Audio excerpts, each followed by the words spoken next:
Fresh UK music for you right there. COOPS with Life in the Flesh. And I got to be careful because I keep saying live in the flesh. Do you know what I'm saying? And that's nothing against the record. It's just in my head from everything. Come on, wordplay. Come on, exactly. So I've gone over my head. But I'm joined in the building right now by an artist who I'm a fan of. I think he makes dope records. Man like COOPS, welcome, brother. Yes, man. Big up. Yeah, it's good. Appreciate it for having me.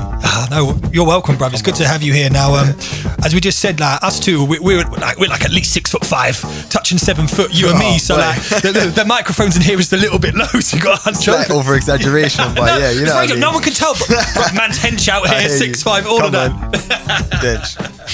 fully dench. But thank you for joining us, brother. It's been a busy show. But it's great to have you here. Come on. Your body of work, Life man. in the Flesh. Yes. Is that been out a hot minute right now? Yeah, it's been out about just under a month. Just under a month, innit? Yeah. Yeah, man. And how are we finding the reaction? How are we finding the feedback so far? Loving it, man. Positive. That's what we like. You know what I mean? I knew that it was gonna go down well with my audience and that. So it's nice to hear everybody's feedback because you know what I'm saying. When you're making a record, it takes so long to come out. Sometimes you're like, wow, I've been hearing this for half a year or something. So then when you get bored of your own records. I mean? When you finally get to put it out and people start giving you that fresh energy back, do you know what I mean? It's nice. And then you can like revisit your record again. Yeah, exactly. And you're like, that's the energy of the vibe that I got from the first voice. Because I know it wouldn't have escaped you that I've deliberately picked sound beds to talk over that little bit of tempo. You know what I mean? That's what I'm saying. That's vibes. Got to respect the guests. Come on, fam. Now we talk about the body of work, the project. Yeah. I mean, you're not shortchanging nobody. 14 tracks, bro.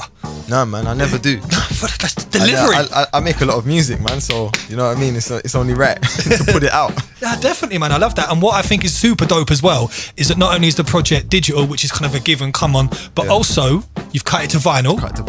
And also, what, cassette tape? What, cassette tape? Yeah, man. What's going on, fam? You know what? I saw that. I thought, am I seeing things out now? You know what? Yeah, the label has kind of got a tradition of cutting everything to cassette because they've got some serious hardcore like people that just buy all their cassettes and stuff. Yeah, so yeah, I was that like, fan you know base what? is there, I'm happy that I've got it on cassette myself. You know, I ain't even got a Walkman anymore, but I might have to go that to the flipping retro store and cop one of those. Oh man, that's legendary. No, as soon as I saw that, I was like, obviously being a vinyl head myself, anything on vinyl instantly. Even though nowadays it's more of a collectible than a playing thing, I'm like, yeah, dope. Saw cassettes and I was like, rah, my man. Yeah, man. And the artwork is dope because like I couldn't wait to get it on vinyl because it's got the gatefold artwork to it as well. Yeah, like I said, you're delivering out there. Yeah, man. I love that attention to detail with the craft and with the art. And I believe that also things like the vinyl and whatnot, hand numbered. Yeah, hand numbered. Yeah, man. Do you know what I mean? Exclusive, bro. One away. That's what I'm saying. Never to be repressed. Go cop that. We don't want to see these signed and up on eBay at like 28 times the face value. This is for the heads. It's funny. That's what happened with my first record. My record lost. So now, if you try and buy that, you're gonna see like one in Japan somewhere for like £90. Do you know what I'm trying to say? Like, it's ridiculous right now. But I suppose that's what happens when it's exclusive, isn't it? Like, and it runs out. I said you have your fan base. Yeah. You've given them the ammunition that they want in the way that they want, and that's an important thing for an artist to have. Some people haven't got that connectivity, and if you ain't got that, you're struggling. No, I hear you. Do you know what I mean? Now, Life in the Flesh to follow up to No Brainer. Yeah. Which dropped as well. So again, like your momentum, your output, the continuation, no, definitely. Snowball effect, it's still there. I had so much music at the time when I linked up with High Focus that initially like I was gonna give them Life in the Flesh first, but I had a bunch of music that wasn't Life in the Flesh. Yeah. It wasn't necessarily something that I said was an album, but it was quality music. So I said, you know what? It's a no-brainer that I drop that music. Yeah, have to get you know it what I mean, there. and get it out. And I get the feeling that you were sat there on countless records, countless rhythms, just on the hard drive. You're that kind of artist. I am still. I am. No, it's dope to see, man. It's dope to see. Now, the kind of music you put out is a particular spectrum, a particular angle of hip hop. Okay. So how would you kind of call it? Because me and my friends, when we're talking about new music, but in that kind of, let's call it the old school, the 90s, the boom bap, that kind of era, you know, conscious, more musical, more socially responsible. How would you kind of describe that field, that fan base, that what you operate? It's weird, you know, because for example, with No Brainer now, there were so many different records on there that wouldn't slip into when people are trying to say boom bap. And that's why I wanted to put that on the label first, because I wanted to kind of stir up some shit almost. You know what I'm trying to say? I wanted people to be like, why is he using auto-tune? Do you know what I mean? From all the purists. Yeah, of course. Because like it's good, isn't it? Make people get talking about me and see what happens. And then I wanted to drop the heavy, deep shit after, which is Life in the Flesh. So I don't know, I find it hard to coin myself as what type of genre or music it is. I suppose it is hip hop, it is rap, but it is also UK, and it is fresh. It's new. Do you know what I'm trying to say? It's not from the 90s. It's not. No. It's very now and forward thinking. Exactly.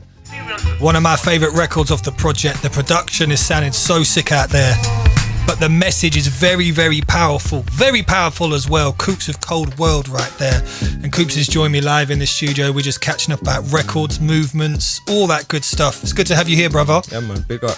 Now listen, that previous record, I mean, we were speaking off mic. Yeah. Excuse me, just then about the importance of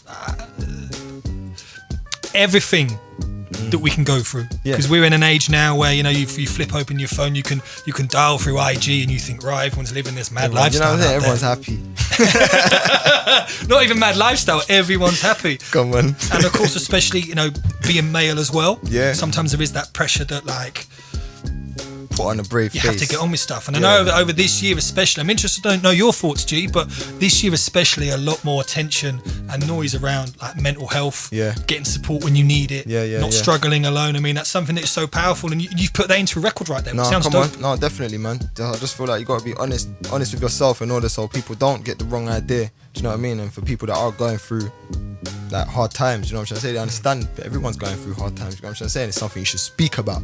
So I'm trying to speak about it on my record. Do you know what I'm trying to say?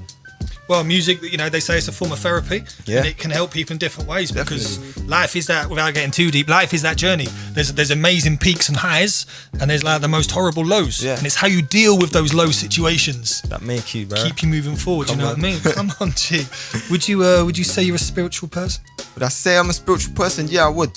I would say I'm a spiritual person in the sense I'm in tune with my spirit. I try to be as much as possible. Do you know what I mean? A good aura going on over there. Come on, spirit of the earth as well. You know, I stopped eating meat and stuff like that. So, really? Man. Yeah, man. How are you finding that? Is that a recent thing? But you know what? It feels like it's recent, but it's actually been about 2.5 years now. Wow. Yeah, literally. So yeah, no meat, no fish for 2.5 years. I was about to say, does now. that include fish as well? That includes fish, bro. Everything that's living is my friend. You know what I'm saying? So what was behind the decision to do that? Was that just a health thing, or was it a mental thing, or a bit of both? It was a combination. I think I was kind of thinking about the stuff that we eat and just about, like, you know what I mean? I stopped selling chicken shop and stuff like that, all them steroid chicken that they're trying to feed us. I was like, nah, you know what? I'm not going up the road to Dixie no more. Yeah, because that chicken's not good for me. Yeah. So, and then I also went on holiday. I went to South America, and then there was chickens in the garden. And it was like, you know what? These chickens are fresh. I can see what they're getting fed. So I feel happy to eat this in comparison to eating Dixie. And when I came back to England, I was like, you know what? I ain't eating none of this no more, because I don't know where it's coming from. It's not in my garden. I don't even see the farm in the road down Tottenham. There's no farms in Tottenham where this chicken's coming from. So you know what? I'm cool. You have to look hard to find a farm. Yeah, man. So I was just done from there. Oh, wicked. So we know when the millions have been made off all the streams and everything. I know where you're retiring, G. Straight countryside, barn, farmyard flex, all of that good stuff. Done. Oh man, well the High Focus Records Advanced must be pretty hefty if we're going to be... Oh, wicked, man. We're going to get into one more record off the project, Life in the Flesh. It's available right now. It's a track called Gorillas. Sick. Talk to me about that record, G. Gorillas, bro. You know what? I love the way that track come about. It was me, my cousin, and a friend of mine in the studio. And I was flicking through some of Talos's beats, and it came on. My cousin was like, caught a vibe straight away.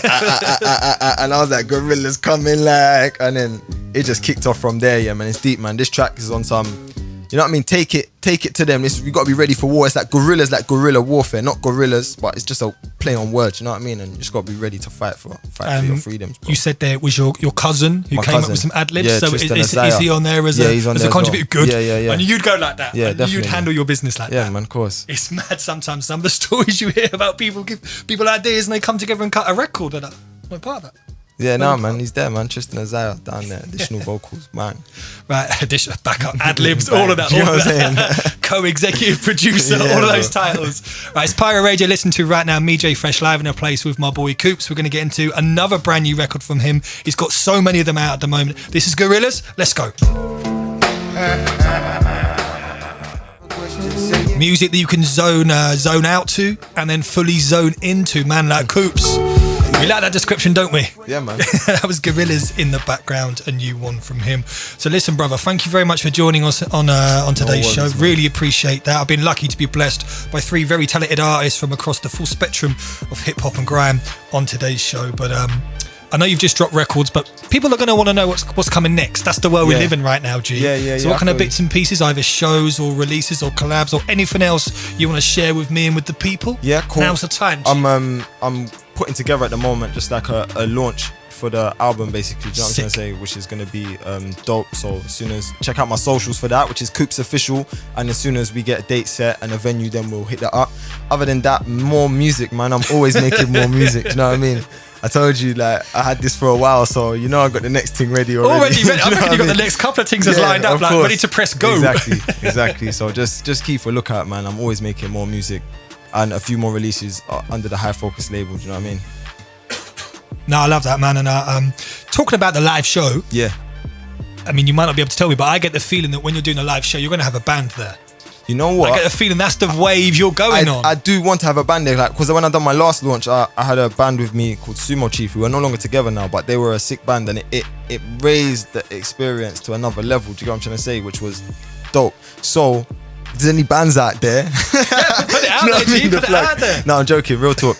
I probably will do a few tracks with a live band, man, just because the atmosphere is crazy when you get some live instruments playing your music. Do you know what I mean? I think so. I think as well you can really break that down live as well. No, trust Someone's me. got like a drum solo or Trust something, me. and you can really connect with the crowd. man. And I feel that the kind of dope music you put out and your fan base, they're really going to absorb that and really appreciate that. So, No, man. Thanks. and talking about appreciation again, thanks for joining us in the studio, bruv. Yeah, Good man. luck with everything around the album, and let us know about the tour, the launch party and Yeah. everything like that. Yeah, We'll be yeah. there to represent. Cool, man. Thanks for on, having man. me, bro. We I'll got see you this. there, yeah? We got this. So thanks to Coops for joining us on tonight, the very first edition of Jay Fresh and Friends right here at Pyro Radio, Thursday 5 till 7. And we're going to be running through some more shows like this throughout November and December as well. So on the way, we got Nick with the Blatantly Blunt show at 7. But before then, let's keep it moving. Another production for myself on a similar kind of vibe with the legendary Swiss. This is called Die Young and a Powerful Message. Check it out right here. Look.